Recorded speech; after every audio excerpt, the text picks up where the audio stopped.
Bonjour, ici Steve Ray. Bienvenue à cette présentation de Flashback en direct de la splendide brasserie La Ripaille de Repentigny. Nous sommes situés au 358 Notre-Dame. C'est l'émission. Tous les sujets seront explorés. Nous sommes disponibles sur Facebook, sur les différents sites qui sont multiples. Deux invités qui priorisent l'humain dans leurs professions respectives pour vous aujourd'hui. Concernant notre deuxième invité, la période des fêtes approche à grands pas et pour certains, malheureusement, les résultats peuvent être désastreux, débutant l'année même du mauvais pied en s'endettant, et ce, jusqu'au cou. Et afin d'éviter toute situation stressante où la réflexion avant achat serait absente, la chronique de notre invité aujourd'hui pourra en sauver plus d'un. Comment éviter les tentations de la période des fêtes? Et pour cet exercice utile, nous recevrons pour conclure l'émission l'experte conseillère en sécurité financière de l'émission Flashback, Shorna Astin. Mais tout d'abord, sans plus tarder, notre premier invité. Sa passion est au cœur de sa vie, de son enseignement également. Elle qui présente un CV professionnel des plus impressionnants, bien étoffé. Travaillant en croissance personnelle, elle amène les gens à réfléchir, s'améliorer, et ce, dans un but personnel ou en entreprise. Avec nous, une formatrice, conférencière, également écrivaine, dont le but est de faire progresser les gens qui la consultent, celle que l'on surnomme la passionnatrice, Sylvie Côté. Bonjour Sylvie. Bonjour. Ça va bien? Ça va super bien, merci. C'est un plaisir de te recevoir parce que tu as vraiment de belles choses à nous raconter de par ton métier et ton vécu. Tu pratiques vraiment un métier tout à fait particulier, je pense. Ma première question, un peu comme dans le sport professionnel, est-ce que l'esprit d'équipe, c'est ce qui a finalement de plus important, la qualité essentielle au sein d'une entreprise et qui parfois fait défaut? Bonne question. J'aime ta question par rapport à l'esprit d'équipe, mais je vais te dire, je pense qu'initialement, ça part de chaque individu. Parce qu'un individu n'est pas aligné avec ses valeurs et son essence, ça ne veut pas dire qu'il va avoir un bon fit avec l'équipe. Okay. Donc, si chacun est vraiment à sa place, en harmonie avec soi-même, après ça, il peut être en harmonie avec les autres aussi. Okay. La passionnatrice. D'où vient l'idée derrière ce surnom? En fait, il y a deux volets à cette réponse-là. La première, c'est que des Sylvie Côté, il y en a beaucoup. Que c'est une Effectivement. Oui. Et c'est une façon de me démarquer. Mais aussi, dans ma vie, ce que j'essaie de faire, c'est toujours de ramener la passion chez les gens. Okay. Parce que je trouve qu'un humain qui est bien aligné est heureux, il rayonne, puis à ce moment-là, en rayonnant, c'est un atout pour tout le monde. Passion, pour toi, rime avec mission. Je pense que c'est un peu ça. Bien, oui, mais dans le sens où apporter du mieux-être, avoir une société qui est plus saine, qui est plus alignée avec quelque chose de positif. Pas de chance? Bien, si chacun fait sa part, donc petit pas par petit pas, on va arriver à quelque chose qui, à mon avis, va donner un résultat qui va être important. Pourquoi? Question philosophique.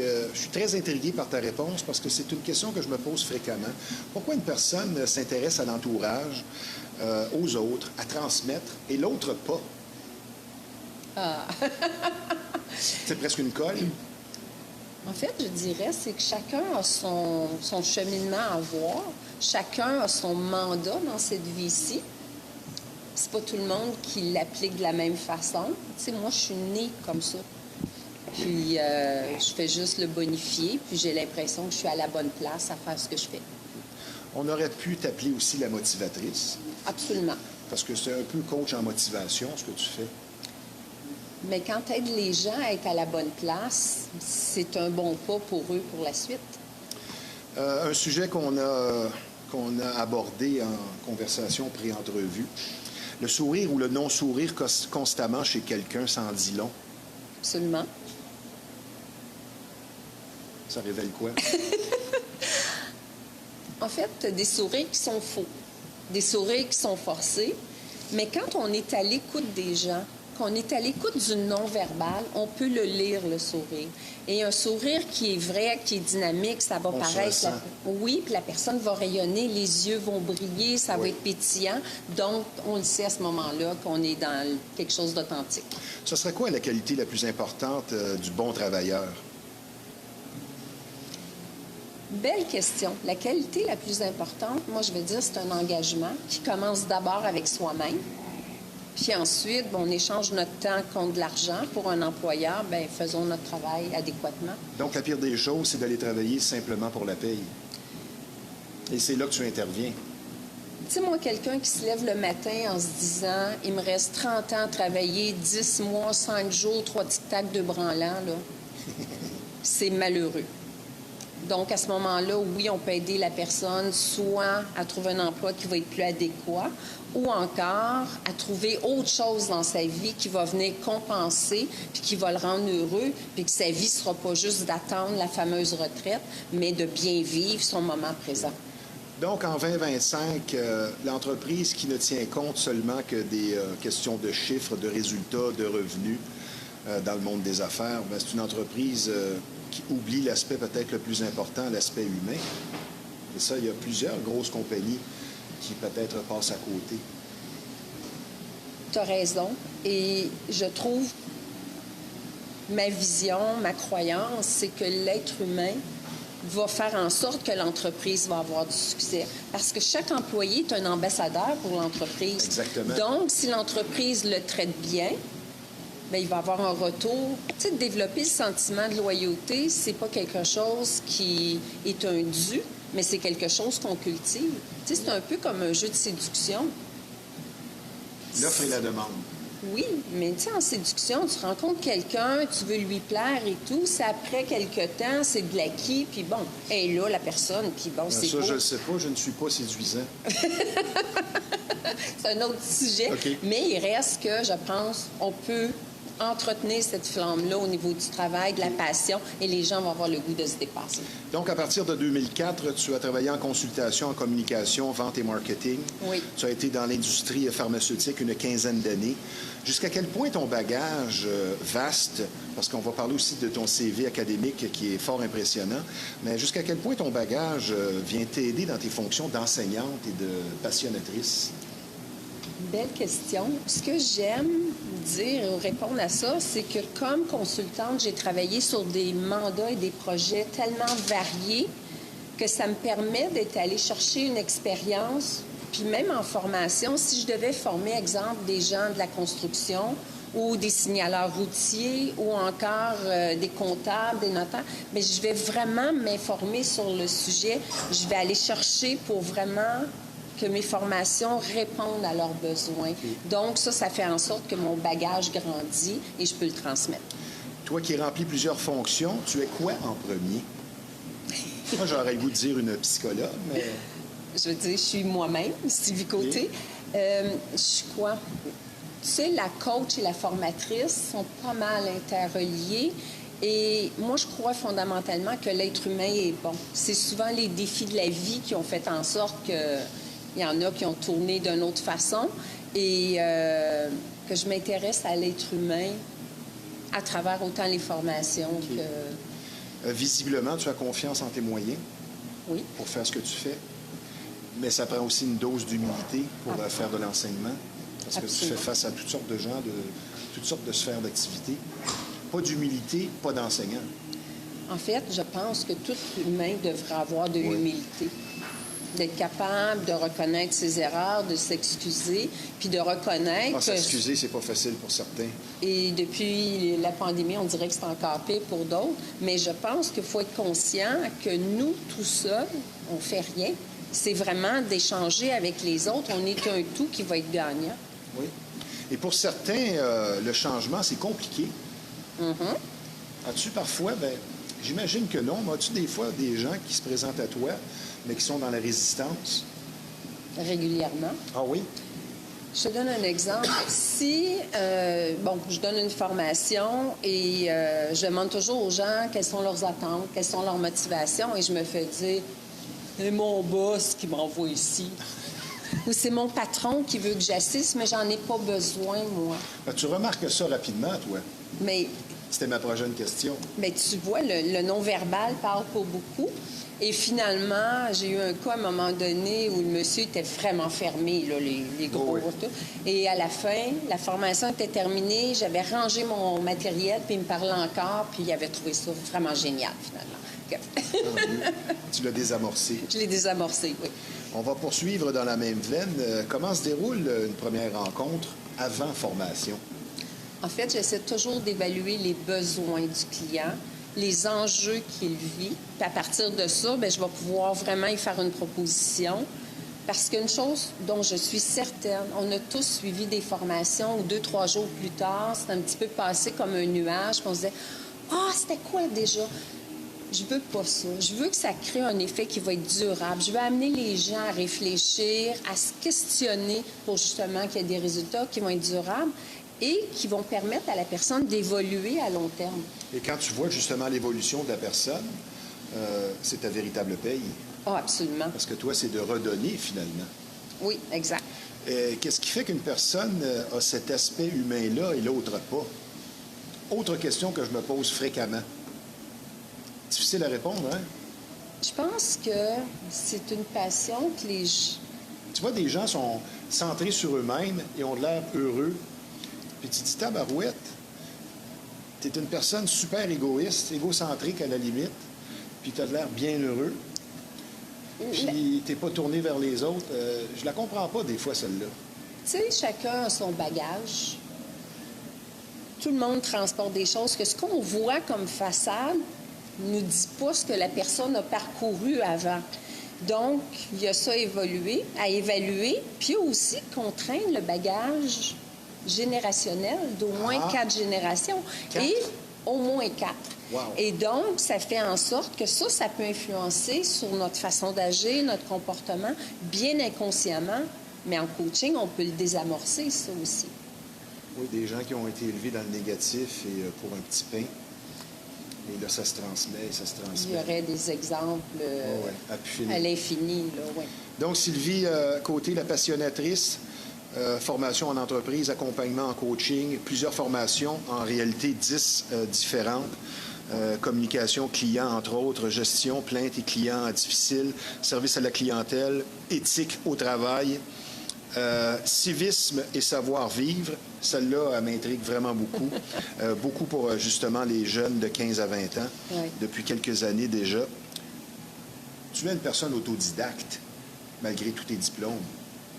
Mais j'ai une curiosité d'apprendre. Donc, pour moi, je pense que je vais arrêter de me former, d'apprendre quand je vais être sur mon lit de mort, parce que c'est inné en moi.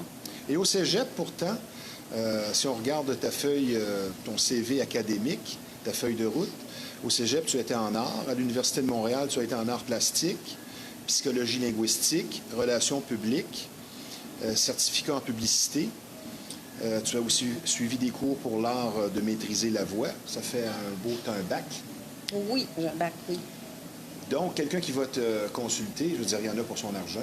Absolument, je suis généreuse. Non, mais tu as la qualité aussi de savoir communiquer. Quelqu'un peut avoir plusieurs diplômes, mais il n'a pas ce verbe-là. C'est finalement aussi important que tes connaissances. Mais c'est un tout. Tu sais, chacun va exceller dans son champ d'expertise. Puis moi, c'est un tout. Et comme j'ai cette curiosité-là d'apprendre, mais je suis toujours en développement. Okay. Tu sais, je te donne un exemple. Quand j'approchais de l'âge de la retraite, où je voulais retraiter ma vie pour faire ce que j'aime, bon, j'avais déjà les formations, ça, j'en donne depuis plusieurs années déjà, mais je me suis dit, je veux comprendre encore plus l'être humain. Et là, je suis allée faire mon cours de coach certifié pour justement être en mesure de faire une différence. Puis en même temps, je me suis mis à offrir les services de coaching. Plutôt que de présenter ça sous forme de questions, je vais avancer un énoncé. La plupart des gens sont insatisfaits, voire malheureux. Mm-hmm. D'accord ou non? Il y en a beaucoup. Ou ils ne le savent pas eux-mêmes? En fait, il y a beaucoup de gens qui sont insatisfaits, mais qui n'osent pas prendre les efforts, faire les efforts ou prendre les démarches pour être dans une meilleure zone. Tu sais, les gens parlent beaucoup de la zone de confort, la fameuse zone de confort. Puis là, sortir de la zone de confort, ça a l'air d'être un gros... Et pourtant, c'est si important. Un gros défi. Mais moi, je dis aux gens, au lieu de sortir de ta zone de confort puis d'avoir l'impression que tu quittes quelque chose, fais juste l'élargir. En agrandissant ta zone de confort, à ce moment-là, ça va te permettre de rentrer dans ta zone de magie. Okay. Si tu répondais par une phrase ou un dicton, à savoir qu'est-ce qui fait un bon enseignant, tu dis quoi? Ah, la passion des gens, la passion de la matière. Mais il faut s'intéresser à l'autre être humain qui est devant nous pour pouvoir lui communiquer. Effectivement. Et ce serait quoi le pire défaut de l'enseignant? Quelqu'un qui le fait juste pour le travail, pour l'argent. Parce que j'avais inscrit être endormant ou, comme on le voit parfois, se croire supérieur. Encore là, on fait part de l'humilité dans tout ça, là. Mais est-ce que, tu sais, je pense juste aux enseignants là, dans les écoles et tout. Pas facile. Tu sais, c'est pas facile ce qu'ils font. Puis il faut qu'au point de départ, il y ait vraiment l'amour d'aider, de partager. C'est quasiment une vocation, finalement. Plusieurs raisons font que les gens vont te consulter. Est-ce que le plus souvent qu'autrement, ce sont des gens blasés ou, de l'autre côté, le côté positif où on veut s'améliorer? Il y a de tout. Mais en pourcentage, c'est 50-50? En fait, les gens vont arriver souvent avec une problématique, puis où ils vont me dire « je veux régler telle chose ». Puis, avec le processus qu'on emploie, là, finalement, ils sortent d'autres choses. Puis là, finalement, ce qu'ils pensaient régler, bien, il y avait quelque chose de plus profond. Et après ça, bien, ça fait l'effet domino que tout se met en place doucement. Et savoir générer la passion chez les gens, ça ne doit pas toujours être facile, ça. Non. Il y a des gens que ça fait longtemps qui s'ennuient ou qui sont fermés, comme on disait tantôt, les bras croisés. Il y a des fois, c'est presque mission impossible. Je rêve peut-être, mais je crois fondamentalement que si on réussit à aller à la source, tu sais, il n'y a pas un être humain qui est éteint, a pu avoir rien qui le stimule ou quoi que ce soit, que si on va chercher cet élément-là, parce qu'on a tous une situation, quelque chose qui nous a fait sourire, que même si on y repense 10 ans, 30 ans plus tard, tu sais, notre corps devient quasiment lumineux et tout, que quand on retourne chercher cette petite lampe-là, bien là, on peut rallumer la flamme. Et c'était ma prochaine question. Est-ce que c'est possible quelqu'un qui n'a pas de passion? Parce qu'il y en a qui sont vraiment plates, là. J'en Ou doute. éteints. En fait, les gens qui disent qu'ils n'ont pas de passion puis qui sont plates, c'est du genre, je vais travailler, je rentre chez nous, je regarde la télé, puis que c'est toujours la même routine. C'est souvent des gens qui ont une souffrance puis qui ne savent pas nécessairement comment s'en sortir. Quand ça fait longtemps, c'est pas facile. Exact. Maintenant, une question, je pense, fort intrigante.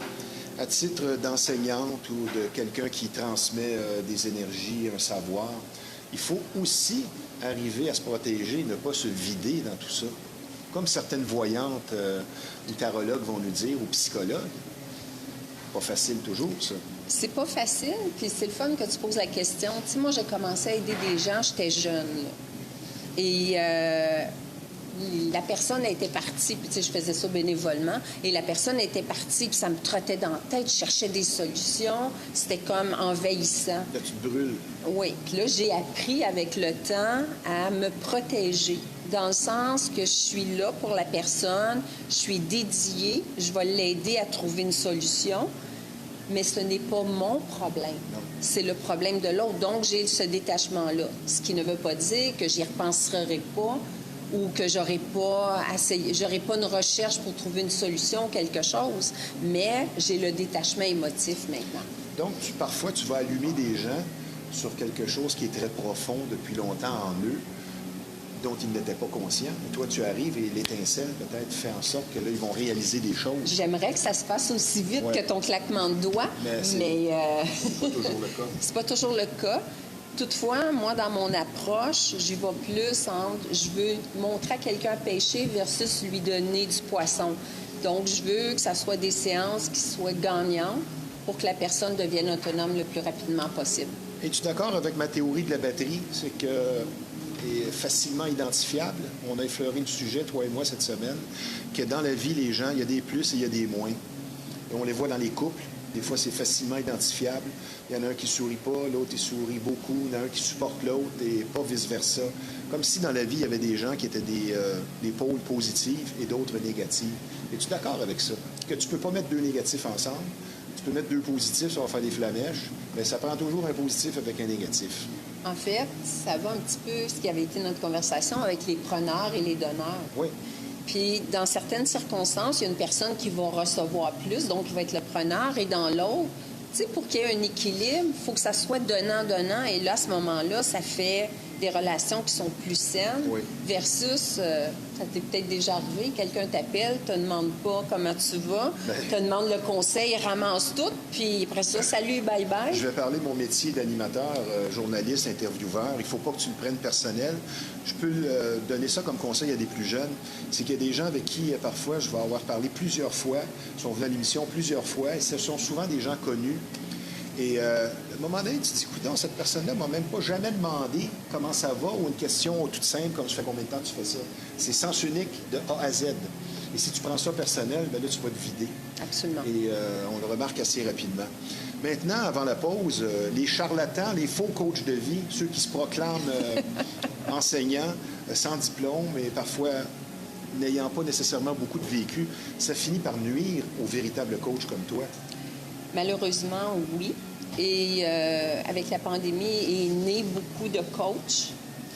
Et certains coachs ont tendance à être plus directionnels dans le sens « fais ci, fais ça », mais est-ce que c'est vraiment bon pour leurs clients? Je laisse les gens juger, mais je pense qu'il y a un sérieux dans le coaching, puis il faut se renseigner et s'informer c'est quoi la base de la personne pour être sûr d'être bien accompagné. Sur l'aspect humain, dans n'importe quelle situation, on peut facilement affirmer que habituellement la nature du problème, c'est l'ego trop présent. Travail d'équipe, couple, l'image. Bien, l'ego, ça dénote une certaine souffrance aussi. Quand on est rendu que notre moi prend tellement de place, puis que les autres sont comme inférieurs à nous tout le temps, il est peut-être temps de reconnecter avec les vraies affaires. Et mon Dieu, que ça se voit vite, ça. Sylvie, bien heureux de te recevoir ici. On va prendre une petite pause, ça ne sera pas tellement long. Parfait. Puisque je vous rappelle que vous regardez l'émission Flashback en direct de la splendide brasserie La Ripaille de Repentigny. C'est un endroit charmant, un personnel souriant et accueillant, justement, qui vous attend ici sur place. On vous offre d'excellentes assiettes, et ce, 7 sur 7. Et je vous recommande personnellement notre spécialité qui est la pizza au four à bois. Si vous lui goûtez, eh bien, c'est certain que vous allez la trouver extraordinaire et vous allez revenir. Donc, de tout pour tous les goûts ici à La Ripaille. Nous sommes situés au 358 Notre-Dame. La brasserie La Ripaille, c'est un endroit mythique, mais surtout sympathique. Et je vous rappelle également que nous sommes présentement en conversation avec une femme ayant beaucoup d'influence positive sur l'entourage, la passionnatrice Sylvie Côté. Toujours autant d'activités tant sociales que musicales ici à La Ripaille chaque week-end. Donc, la promesse est tenue. Plaisir et musique, comme toujours, au programme. Demain, jeudi, le 6 novembre, 19h30, c'est la formation officielle de La Ripaille qui vous attend, soit le Powerhouse Band, pour ce qui est dorénavant instauré tous les jeudis, un jam session où le public est invité à venir performer, pratiquer avec nous sur scène, donc apporter micro et instruments de musique pour l'occasion. Des musiciens d'expérience vous attendent ici sur place. Ils sont plusieurs. Ça risque d'être fort intéressant comme à chaque semaine. Et bonne nouvelle, plutôt rare de nos jours, le tout est tout à fait gratuit. Maintenant, ce samedi, 7 novembre, 20h, pour les nostalgiques amateurs de hard rock, si vous préférez Heavy Metal, un spectacle hommage au groupe iconique Iron Maiden vous sera présenté avec grande précision par l'excellente formation de Seventh Sons. Une soirée qui s'annonce remplie d'énergie. Les plus grands succès, évidemment, du groupe seront au programme. Pour des billets, 20$ sur lepointdevente.com ou 25$ à la porte.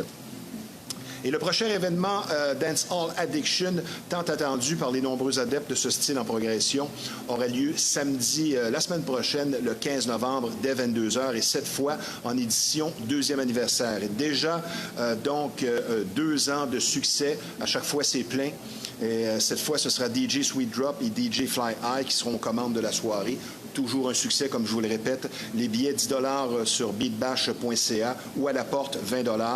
Un autre événement de Beatbash Promotion qui promet. Par ailleurs, n'oubliez pas une nouveauté à La Ripaille de Repentigny, l'occasion parfaite pour se faire de nouveaux amis. Les dimanches dès 11h, venez dîner ou déjeuner avec nous, amateurs de danse en ligne, avec de l'excellente musique pour ce type d'événement. Donc, comme vous pouvez le constater, chaque semaine, beaucoup d'actions, de tout pour tous les goûts ici à la brasserie La Ripaille de Repentigny, et ce, depuis 1975. 15. Je vous parle maintenant d'une soirée bien spéciale, un spectacle qui sera assurément haut en couleur et qui sera présenté le 18 avril prochain à Lévis, dans la région de Québec, à la salle L'Anglicane, et qui devient partenaire de l'émission Flashback, la production exclusive Nocturne Enchantée, un soir seulement, qui sera dirigée par l'excellente Elodia Alexandre, chanteuse et pianiste, professeure de musique également d'expérience, qui sera sur scène avec son orchestre de 5 musiciens, 2 pianistes. Donc, une autoproduction de jazz de grande qualité, un feu roulant de reprises et des compositions plutôt, pour une soirée magique dans un univers de fées enchantées avec costumes et danse. Un événement rythmé à vivre à fond, d'Edith Piaf à Frank Sinatra en passant par Ella Fitzgerald, plus de 20 titres au programme. Donc, pour une soirée mémorable et unique, le 18 avril prochain à Lévis, Nocturne Enchantée, seulement 250 places, un spectacle qui restera gravé dans vos mémoires assurément, et les billets disponibles sur www.elodiaalexandre.com. Je suis bien fier, dis-je bien, de vous annoncer un nouveau partenariat pour un coaching individuel ou en entreprise. On va parler un peu de toi, Sylvie. Parlons croissance personnelle et professionnelle. Vous savez que ça, c'est très important dans le milieu de votre travail, du travail en général, et vous sentez qu'il est temps justement d'avancer, de changer et surtout de ramener la passion au cœur de votre parcours. Et la solution simple et efficace, c'est Sylvie Côté, surnommée la passionnatrice. Sylvie Côté est une femme dynamique, comme vous pouvez le constater, présentant un CV académique et un vécu conjugué à un talent naturel de communicatrice, idéal pour atteindre votre plein potentiel. De multiples formations sont offertes pour un progrès assuré, une approche personnalisée afin de travailler sur son pouvoir intérieur et ainsi faire face aux défis et enjeux de la vie au quotidien. Plainte de clients difficiles, motivation défaillante, atteinte des objectifs de vente et civilité éthique au travail, développement organisationnel accru notamment. Sylvie Côté vous redonnera énergie et motivation afin d'être l'élément productif au sein d'une équipe qui passera au niveau suivant. Donc, pour justement passer de la théorie à la pratique, axé sur vos valeurs avec ateliers, conférences et votre essence. Donc, le tout proposé avec une approche des plus humaines. Vous n'avez qu'à consulter Sylvie Côté, le numéro de téléphone, tout simplement 514-862-9842. L'adresse courriel scc@sylviecoté.com. Donc, Sylvie Côté, la passionnatrice, un service pour ceux qui agissent. Ma chère Sylvie, est-ce que l'orgueil empêche parfois quelqu'un d'apprendre se croyant déjà arrivé ou assez instruit, un peu au-dessus de tout? Est-ce que tu connais de ce genre de personnes-là?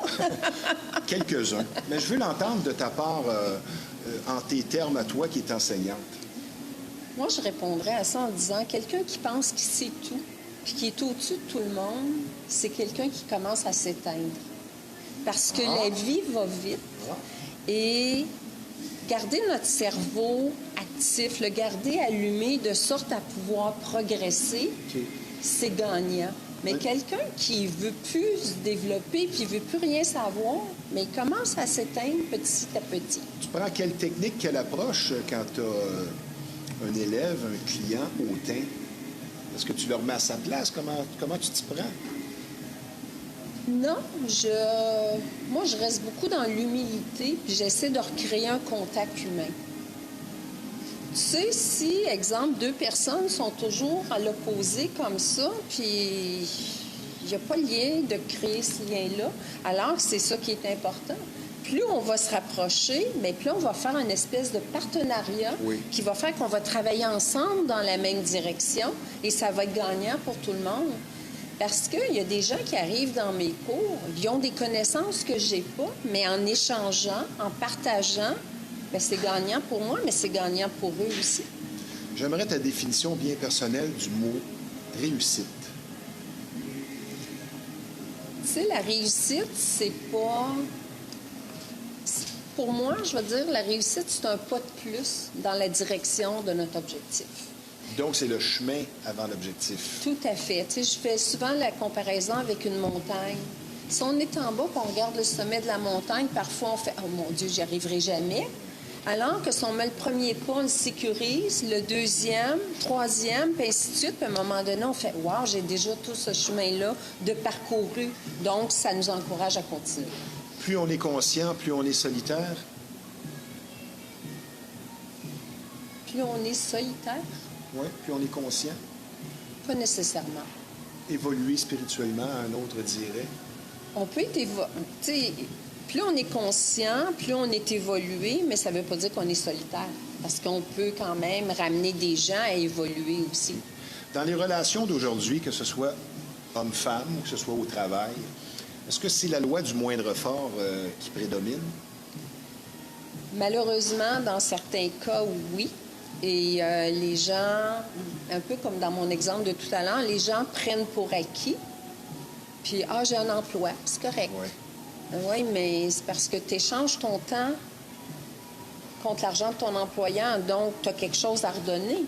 Dans un couple, même on en parlait au téléphone plus tôt cette semaine, tu sais, la relation amoureuse, là, c'est pas un interrupteur on-off quand on veut partager de l'intimité. Tu sais, c'est un tout à tous les jours, il faut se l'entretenir. Cette petite flamme-là... C'est un travail, en quelque part. Bien, un travail, ça demande souvent un effort, mais si c'est un tout qu'on va entretenir, tu sais, c'est un peu comme... Moi, je vais le comparer plus à un jardin. Okay. Si un jardin... Bien, il faut l'arroser, on enlève les mauvaises herbes et à un moment donné, on le regarde et on fait « Oh, wow, c'est tellement beau! » Mais je pense que c'est ça que ça devrait être une relation, autant une relation amoureuse, une relation d'amitié, puis aussi une relation d'affaires qui va nous permettre de s'épanouir. As-tu eu beaucoup de sceptiques dans l'entourage quand tu t'es lancé dans tes formations? Non, je pense que ça s'est fait graduellement. Plus on déploie de l'énergie, plus on en a. Parce que je t'ai vu arriver tantôt et je t'ai taquiné avec ça, de pas décider. J'étais un peu comme ça, on marche vite, on sait où est-ce qu'on s'en va, on a un regard franc. Donc, tu es la meilleure personne pour parler de tout ça. Plus on déploie de l'énergie, plus on en a. En fait, si on le déploie dans la bonne direction puis dans le bon sens, parce que parfois, il y a des situations où on va déployer beaucoup d'énergie, mais ça va nous drainer plus. Il y a des questions à se poser dans ce temps-là où on veut mettre notre énergie. J'aimerais que tu me parles un peu des gens qui se donnent l'excuse de ne pas avoir de filtre. Et moi, j'appelle ça un manque de diplomatie. Moi, je suis trop direct, tout ça. Ouais, mais c'est un gros défaut. On doit corriger ça, mais j'aimerais que tu m'en parles brièvement. Tu sais, les gens parlent d'eux. Que leur façon de s'exprimer, leur façon d'être. Je te donne un exemple. Quelqu'un arrive à côté de toi et te jette du vinaigre au visage. En québécois, on dirait t'engueule comme du poisson pourri. Puis tu fais... Si on est dans l'erreur, puis on est la résultante de sa colère, bien, ils ont l'humilité de s'excuser. Sinon, la personne fait juste parler d'elle. Donc, ça ne nous appartient pas, tu sais. On va terminer sur une question qui a rapport à ce que tu fais. Quelle est la chose que les gens réalisent après avoir suivi une formation habituellement que tu entends le plus souvent? À part, tu es une bonne enseignante, là. Puis que je ne prends pas ma retraite tout de suite.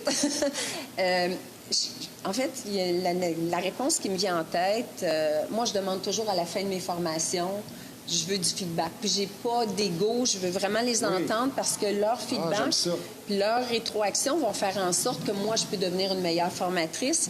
Et il y a un gars qui est en train d'écrire et l'autre se met à parler. Les deux ne se connaissent pas. Et celui qui parle témoigne aussi de ce que l'autre allait écrire. Il m'a dit, moi, Madame Côté, je sais qu'à partir d'aujourd'hui, je ne parlerai plus à ma femme, mes enfants et mes employés de la façon que je le faisais. Ça, c'est une paye. Ah oui. Oh, wow. Absolument. En terminant, ma chère Sylvie, si tu veux répéter ton numéro de téléphone pour ceux qui voudraient s'adjoindre à tes services.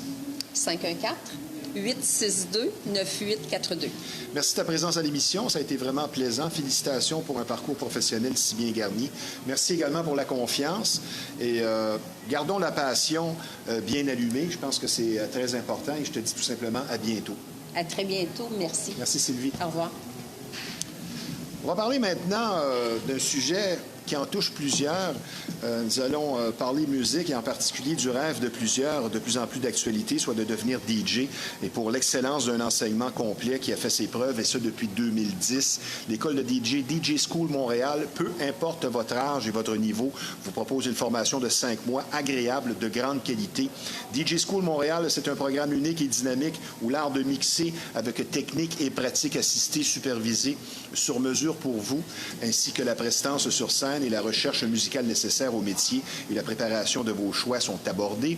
Fait important, plusieurs de nos élèves se sont ensuite trouvés du travail dans le domaine et des groupes francophones et anglophones pour un service qui rejoint tous et chacun. Des prix compétitifs, évidemment, pour atteindre vos objectifs. Il y a même un bal définissant pour une école comme une école traditionnelle, avec remise de diplôme, puis des soirées DJ School bimensuelles pour garder la main. Donc, DJ School Montréal s'occupe de vous de A à Z pour partir du bon pied, pour une formation complète et inégalée. Pour s'inscrire, c'est plutôt simple. info@commercialdjschool.ca ou les différents sites web ou tout simplement le 514-952-5990. L'école de DJ, DJ School Montréal, c'est un enseignement unique, mais surtout dynamique. Et mentionnez le nom Flashback et vous aurez 10 % de rabais. Maintenant, l'aspect financier de la vie semble prendre de plus en plus de place et afin de vous éviter un stress quotidien inutile en rapport avec votre situation financière pour une approche efficace et sincère, la solution, c'est Shorna Astin, experte conseillère en sécurité financière. D'ailleurs, Shorna sera avec nous dans quelques instants. Et les services sont nombreux pour l'analyse de vos besoins financiers, l'amélioration du crédit, l'élimination de dettes, la planification de votre retraite, les régimes d'assurance vie, tout ceci dans l'objectif d'une indépendance financière que vous méritez. Et les connaissances vastes en finance de Shorna vous aideront pour sûr à garder le cap ou tout simplement redresser votre situation financière. Donc, pour une santé financière qui sera claire et dont vous serez fier, l'excellente Shorna Astin au 438-878-6504. Maintenant, sur une note un peu plus sérieuse, vous allez être retraité avec beaucoup d'écoute et de compréhension. Si vous vivez une infestation, vous avez compris ici qu'on parle de bébites. Et pour certaines familles, c'est carrément un drame. Et plus vous attendez, plus le problème va s'aggraver. Donc, la solution à une infestation, c'est Rive-Nord Extermination. C'est près de 40 années d'expérience qui vous attendent sur place. Une entreprise familiale très sérieuse et un service personnalisé. Donc, la solution à une infestation, Rive-Nord Extermination, le numéro de téléphone dans le 450, c'est le 582-6706. Nous enchaînons maintenant autour de notre deuxième invité. La discipline est primordiale quand on parle de finances et avec la reprise et plutôt la période des fêtes qui se trouve à nos portes. Il est important de redoubler de prudence pour ne pas tomber dans le panneau de la surconsommation et du crédit trop facile d'accès. Pour nous guider sous ce thème, comment résister aux tentations du temps des fêtes, ce voudra un sujet des plus utiles. Avec nous, une experte conseillère en sécurité financière, une habituée de l'émission Flashback, Shorna Astin. Bonjour, Shorna. Bonjour. Ça va bien? Ça va super bien, merci. Ça va très bien, toi, parce que tu as toujours le sourire et à chaque fois, tu as une coupe de cheveux différente. Et ça, c'est bien plaisant. Merci, merci. C'est un sujet, je pense, qui va en toucher plusieurs aujourd'hui. Et dans ta spécialité professionnelle, tu as beaucoup d'expérience au niveau des chiffres et tout ça, mais je pense que ton rôle de maman vient bonifier ton approche justement dans une chronique comme nous allons faire aujourd'hui, n'est-ce pas? Oui. Aujourd'hui, on va parler un petit peu, mais comme on sait tous, que les temps des fêtes arrivent. Alors, surtout avec des petits, ils ont beaucoup d'aspirations envers nous. Ils attendent beaucoup de cadeaux en dessous des arbres de Noël. Puis ça, honnêtement, ça peut être un moment stressant pour beaucoup de familles. Oui, puis j'ai une question, justement. Comment dire non aux caprices de tes enfants? Moi, personnellement, je lui ai dit que c'est le Père Noël qui amène ça. Alors, tu me donnes une liste, moi, je l'envoie au Père Noël, puis il choisit. Alors, si l'enfant a 12 ans, il ne croit plus au Père Noël? Mais rendu à 12 ans aussi, comme mon fils, quand il avait 12 ans, il croyait moins au Père Noël, mais j'ai insisté que c'est le Père Noël, c'est pas moi. Okay. Puis je dis, regarde, tu me donnes ta liste, puis dépendant ton overall year, comment c'était, on va voir qu'est-ce que tu vas recevoir. Alors à ce point-là, c'est pas je veux, c'est qu'est-ce que je mérite. Ah, ça, j'aime ça. Alors tu me donnes ta liste tout à l'heure. C'est bien, ça. Tu me donnes ta liste, mais est-ce que si ta liste a un nouveau PlayStation, est-ce que tu as mérité un nouveau PlayStation cette année? Oui, non. Est-ce que tu as mérité un Game Boy à la place du PlayStation, peut-être cette année, l'année prochaine, tu vas travailler un petit peu plus fort à l'école puis tu mériterais le PlayStation. Parce qu'avec les enfants rois, c'est pas toujours facile. Exactement, exactement. Surtout ces temps-ci, la plupart des enfants sont des enfants rois. Je ne sais pas si c'est parce que notre génération, on a eu des parents très stricts, qu'on a décidé qu'on ne voulait pas mimiquer nos parents, qu'on a décidé d'élever nos enfants d'une manière différente. Mais moi, en tout cas, je commence à voir que c'est peut-être la manière de nos parents, c'était la meilleure manière. Bien, ça prend un juste milieu. Oui, c'est ça, vraiment comme un 50-50. L'approche punitive, à un moment donné, ça a fait son temps aussi. Oui, oui. Mais il faut quand même y aller, comme tu dirais, mais pas le reward. Oui, c'est ça, exactement. No pain, no gain. Pour certains, les dépenses inutiles, ça va être les restaurants. D'autres, ça va être d'impressionner le voisin. Pourquoi on dépense autant dans la période des fêtes, selon toi?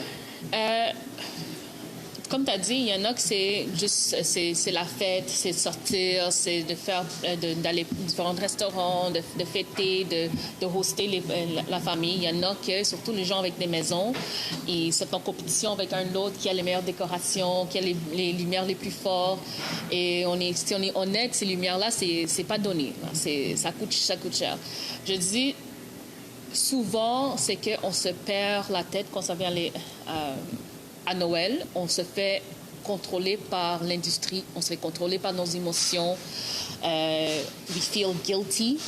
On t'aime comme quand ça vient aux enfants, surtout, à la famille. C'est « Oh, je ne peux pas te donner ça. Oh, ils vont me donner quelque chose, je ne peux pas les donner. Je ne veux pas qu'eux, ils me donnent quelque chose qui vaut 200 $, puis moi, je donne quelque chose qui vaut 50 $.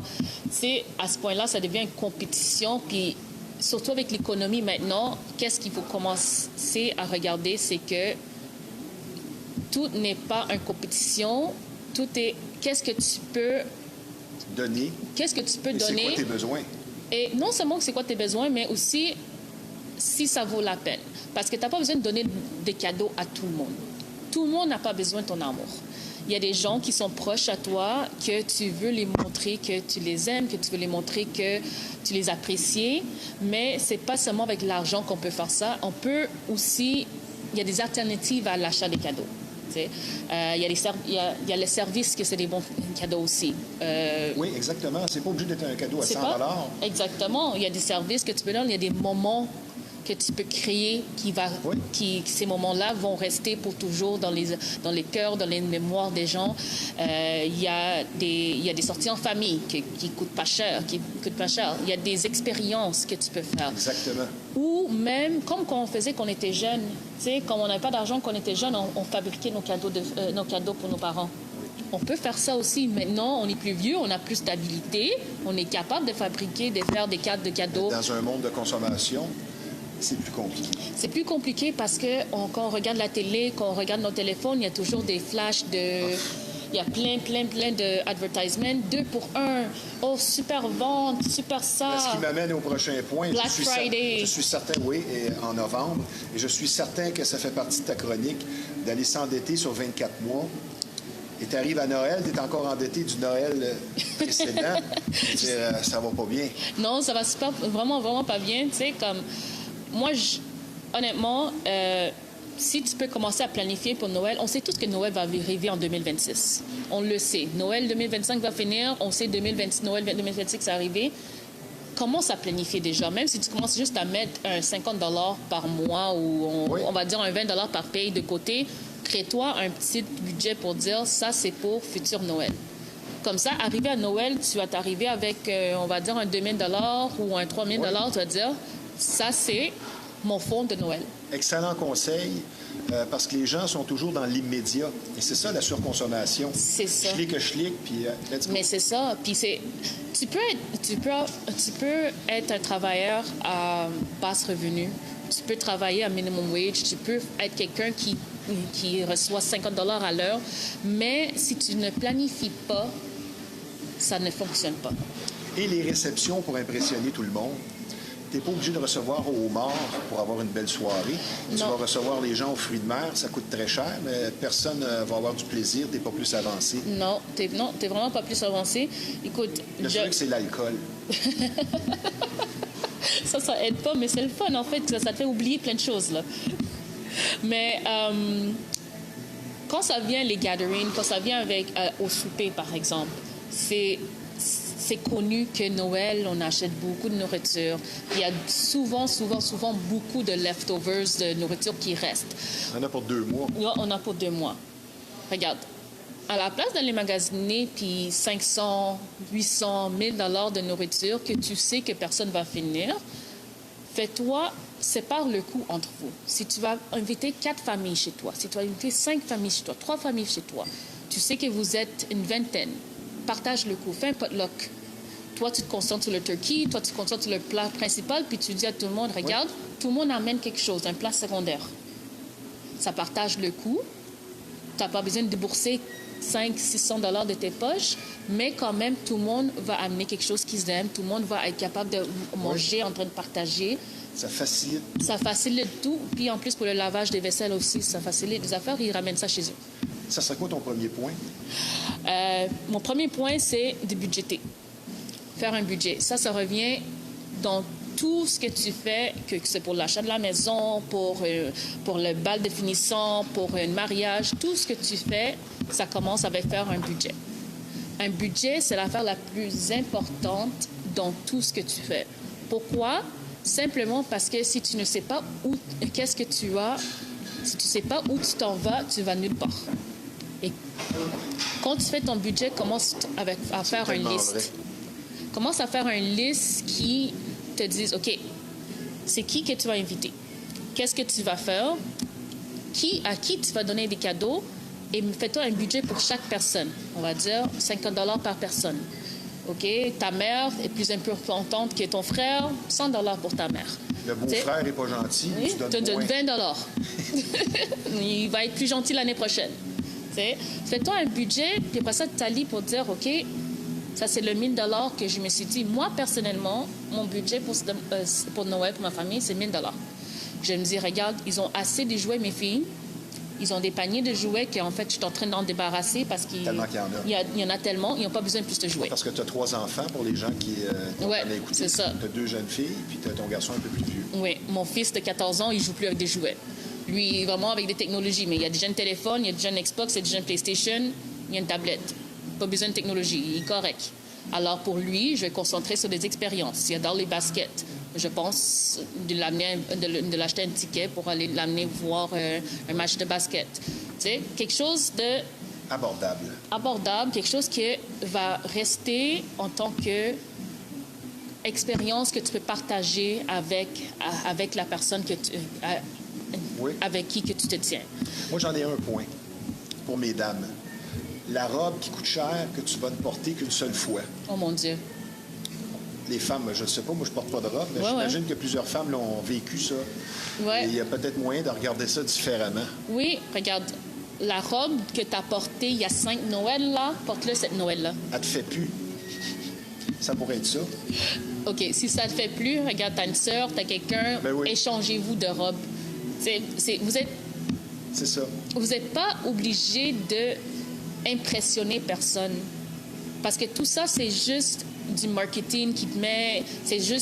C'est pour attirer votre attention, il faut gaspiller de l'argent. Cet argent-là va aller par la fenêtre. Vous l'achetez, la robe. Oui, elle est très belle, tu te sens fabuleuse dedans. Mais après ça, quoi, ça reste en arrière de ta garde-robe, tu ne la portes plus jamais. Qu'est-ce que tu penses des certificats cadeaux? Est-ce que c'est impersonnel ou c'est une bonne idée? Je trouve que c'est une super bonne idée, les Moi, c'est ce que je pense. Tu vas être sûr de faire plaisir à quelqu'un parce que tu peux arriver avec un cadeau à 200 $ et la personne n'est pas contente. Exact. Ou acheter du linge à quelqu'un, Ça lui fait pas. Ça lui fait pas. Ou c'est pas son trop goût. grand, ou c'est pas à son goût. Oui. Puis là, tu pourras le retourner. Si on voit ça souvent, c'est peut-être pas nécessairement une bonne idée. Écoute, si tu crois connaître le goût de la personne, puis tu dis, si c'est quelqu'un de proche surtout, tu peux acheter un chandail, acheter une robe, achète-le le vêtement. Mais il y a aussi qu'il peut te donner des cartes, des reçus cadeaux qui les permet de le retourner. Pour les gens qui ne sont pas dans ton inner circle, du genre, moi, je te dirais une carte cadeau. Ou les prepaid Visa, les prepaid Credit Card, Mastercard, ou tu l'achètes si tu sais, OK, cette personne-là vraiment adore lire, achète un cadeau de Chapters. Il adore regarder des films, achète un cadeau de cinéma. Tu sais, comme... Mais la pire chose dans tout ça, là, quand on regarde ça froidement, c'est qu'on dépense sans compter dans le temps des fêtes. Mais là, janvier arrive rapidement et tu commences l'année dans le rouge. Oui, c'est pour ça que le budget est tellement important. Noël vient déterminer ton année qui suit. Oui. C'est triste pour certains. Là. C'est très triste pour certains, surtout parce qu'on a tendance d'utiliser notre carte de crédit pour tout acheter. Et surtout maintenant, il y a, comment ça s'appelle? Klarna, je me rappelle pas c'est quoi le nom du compagnie encore, là. Mais il y a aussi Affirm qui font ça, que tu achètes avec ta carte de crédit, mais tu fais des paiements mensuels à la place d'une shot sur ton carte de crédit. Alors, tu as acheté pour 1000$, mais ils se séparent ça à travers 2 ans, que tu payes $50 par mois. Écoute, tu ne veux pas commencer la nouvelle année en dette. Est-ce que toi, dans ce que tu fais dans ta profession, le temps des fêtes prend pratiquement toute la place? Quand c'est le temps de donner des conseils aux gens, Qu'est-ce que tu veux dire par ça? je veux dire, il y a plusieurs périodes dans l'année. Là. Il y a des gens qui te consultent, ils vont acheter une maison ou quoi que ce soit. Mais quand on parle de budget et Le temps de fête... dépenses et tout ça, est-ce que la période des fêtes, c'est comme plus que 50 de ton travail? Non, oui, mais Qui est pas pour cette raison-là. Parce que le temps des fêtes, pour moi, c'est la saison des REER. OK. Alors, ça, c'est les saisons où on commence à regarder les REER, comment faire de Noël jusqu'à... Mais c'est la période où on s'endette le plus. C'est la période qu'on s'endette le plus, oui. Mais pour moi, de mon côté, c'est pas la concentration, c'est plus un temps d'investissement. C'est la période de maintenant à février, c'est l'investissement. Ça serait quoi ton point suivant? Gérer les émotions. Ah! On revient toujours là-dessus. On revient toujours à la base. Que la vraie liberté financière, c'est de contrôler ses émotions. On se contrôle, surtout quand on voit des grosses flashing lights qui te disent « Achète-moi, contrôlez-vous ». Moi, mon tip pour ça, c'est, écoute, je sais que la plupart des gens, ils ne vont pas dans le magasin physiquement maintenant, ils achètent en ligne. Quand vous faites votre panier en ligne, laissez-le dans votre panier pour 24 heures. On le fait aujourd'hui, laisse-le pour 24 heures. Tu as le temps pour que ton cerveau rationalise pour dire est-ce que c'est quelque chose que je veux m'acheter? Est-ce que la personne a vraiment besoin? Est-ce que moi, je l'ai vraiment besoin? Quand tu reviens à ton panier, tu es en train de te regarder avant de passer le next button, c'est-à-dire finalement, non. Tu sais, Ouais. comme, t'as le temps, tes émotions ont le temps de te calmer, puis tu as le temps de vraiment Avant penser. de dire oui. Exactement. Tu sais. Alors, si tu t'achètes avant de peser le bouton, ferme ton téléphone, ferme ton ordi, laisse-le là pour... Je fais ça, Shorna, moi, quand je vais dans un magasin, puis que je vois quelque chose dont j'ai peut-être pas nécessairement besoin. Là, je vois l'article, ça peut être un morceau de linge, n'importe quoi, puis dire « Oh, wow! Je vais faire le tour. » C'est ça. Puis là, Dans le tu magasin, reviens, c'est tu la même le regardes, chose. tu y trouves des défauts, tu Ouais. te dis « As-tu vraiment besoin? Est-ce que C'est-tu une émotion Je qui suis pas m'amène rentrée là? dans le magasin pour ça. C'est ça, exactement. Ben non. Non, c'est ça. C'est exactement ça. C'est la même chose. C'est le même concept en ligne. Laisse-le dans ton panier 24 heures, tu reviens dessus, tu vas voir. La plupart des items, tu as 20 items, tu vas tomber à 15. Ben, je pense que tout ça est relié un peu à une autre notion sur laquelle on revient toujours à chaque fois que tu viens à l'émission, et c'est un peu aussi la mission, c'est de répéter les choses importantes. Oui. C'est que la période des fêtes ne correspond pas à ce que les riches font, c'est-à-dire de ne pas toucher à son capital. Dépense, mais touche pas à ton capital, qui doit toujours, d'une année à l'autre, grossir. En tout cas, exactement. idéalement. Idéalement, oui. Et si tu es toujours dans les émotions et dans l'immédiat... Ça fait le contraire. Ça se peut que ce soit douloureux à un moment donné. Oui, parce que oui. janvier, c'est le mois des résolutions et un peu des dépressions. Oui. Si, pour compléter ce que tu dis là, il y a des gens que le temps des fêtes, comme c'est un moment de dépense. Et comme tu as dit, il ne faut pas qu'on touche à notre capital, mais il faut que notre capital continue à grandir. Au pire des cas, on utilise l'intérêt qui accumule ce capital. Mais le problème, c'est que il y a beaucoup de gens, s'ils font ce qu'ils sont supposés de faire, puis s'ils ont suivi les consignes précédentes, puis ils ont des fonds d'urgence, c'est leur fonds d'urgence maintenant qu'ils vont aller utiliser pour les cadeaux de Noël. Mais ça ne sert pas à ça, les fonds d'urgence. Non, c'est pour des situations. C'est pour des situations urgentes. Fonds d'urgence. Oui. Alors, si tu veux même... Regarde, maintenant, on a 7 semaines à Noël. Dis-toi, regarde, si tu veux arrêter de contribuer à ton fonds d'urgence, puis commencer à mettre cet montant-là de côté pour Noël. Tu as 7 semaines pour mettre cet argent-là de côté. On va dire 5 semaines parce qu'on ne veut pas faire des magasins, on ne veut pas magasiner aux dernières minutes parce que ça, c'est même pire. Les affaires sont plus chères avant Noël que maintenant. Oui. Alors, tu mets cet argent-là de côté, puis après ça, arrivé au début de décembre, tu dis, OK, c'est quoi mon budget pour l'achat des cadeaux? Tant qu'à parler de dépenses, j'ai une question pour toi, pour les gens qui sont comme sur le bord là, de la faillite. Okay. À quel moment prendre la décision la plus juste? Tu dis quoi à ces gens-là qui sont endettés jusqu'au cou, là, puis qui n'arrivent plus à s'en sortir? Des cartes de crédit, là, qui 10 000, 15 000, 20 000 et plus. Il y en a, moi j'ai connu des gens qui avaient 50 000 sur les cartes de crédit. Ouais. Tu as beau avoir des revenus, mais à un moment donné, c'est lourd. À quel moment prendre la décision? Alors, ça, c'est vraiment cas par cas. C'est pas généralisé pour dire que tout le monde, si rendu à ce point-là, tu prends la décision. C'est vraiment cas par cas. Parce que même des fois, on est rendu dans une mode où on ne voit pas la lumière. Oui. Il faudrait juste que quelqu'un de l'extérieur vienne te voir puis regarde ça d'une autre manière. Parce que quand toi, tu es au milieu de ça, tu ne vois plus de lumière. Tu ne vois rien. Alors moi, je te conseille, si tu peux trouver quelqu'un qui un conseiller en sécurité financière, un coach financier ou un financial planner qui peut venir s'asseoir avec toi pour regarder ça, pour voir, OK, est-ce que ça, c'est vraiment la seule manière de faire? Parce que des fois, il y a d'autres solutions, c'est juste que parce qu'on n'y connaît pas, parce qu'on est dedans, puis on ne regarde pas de l'extérieur, on ne le voit pas. Shorna, on va prendre une petite pause. Oui. Je pense que tu as des conseils judicieux pour nous aujourd'hui. Toujours un plaisir de te recevoir, puisque je vous rappelle que vous regardez l'émission Flashback en direct de la splendide brasserie La Ripaille de Repentigny. C'est un bar, salle de spectacle apprécié et très fréquenté, mais également un restaurant au service et au menu de grande qualité. Nous sommes en compagnie présentement d'une experte en sécurité financière, l'excellente Shorna Astin.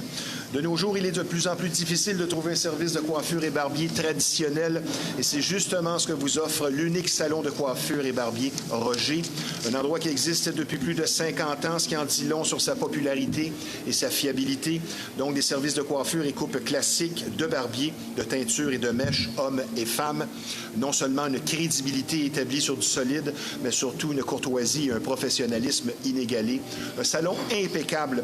Vous serez servi avec le sourire, et ce, à chaque occasion. Et le salon de coiffure Roger, reconnu tant pour la qualité que la gentillesse du personnel.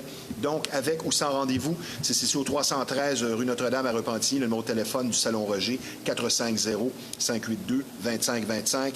Le salon de coiffure et barbier Roger, pour une satisfaction et un service de qualité assuré.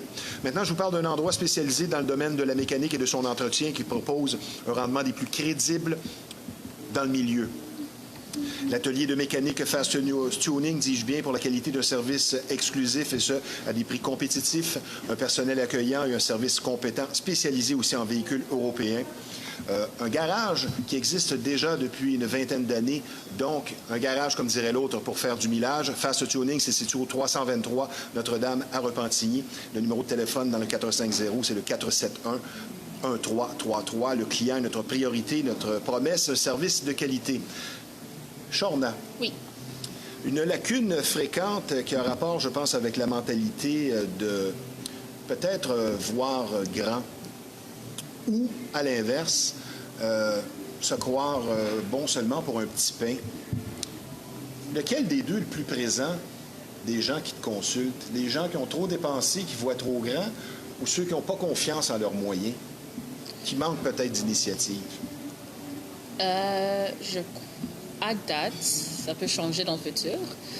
C'est plus les gens qui ont besoin, qui ont pas confiance dans leur capacité.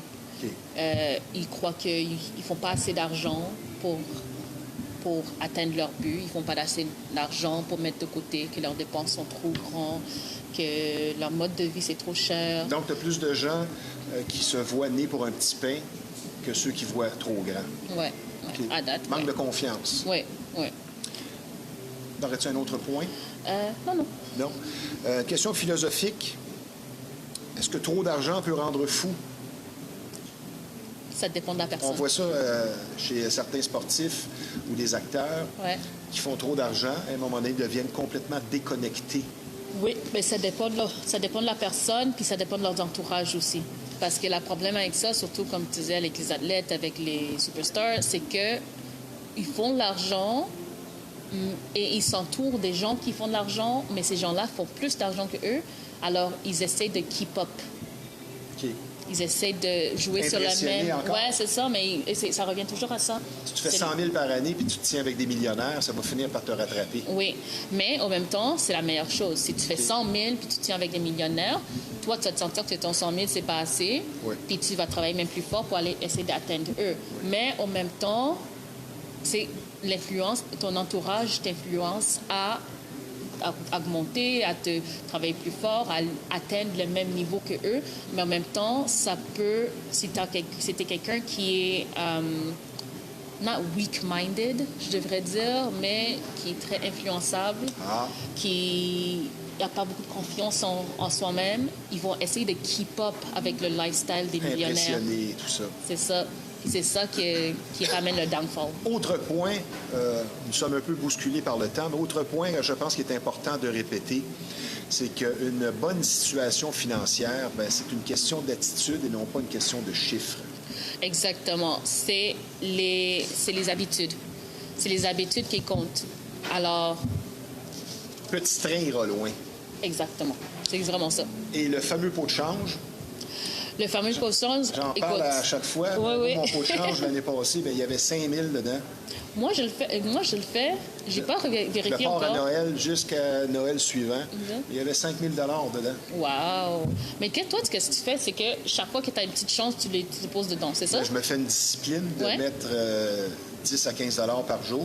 Quand j'ai des payes qui rentrent, je mets un pourcentage. Quand j'ai du change, je le mets dedans. OK. Puis ça fait 5 000 au bout d'un an. OK. Moi, je le fais différemment. Moi, c'est lorsque j'utilise du cash, aussitôt que j'ai un billet de 5 ou que du change de 2 tout, je mets dedans. Alors, je garde jamais plus. Tout ce qui est en bas de 5 je les mets dedans. Et ça va vite. Ça monte vite. C'est Ça monte vite. surprenant. Ouais.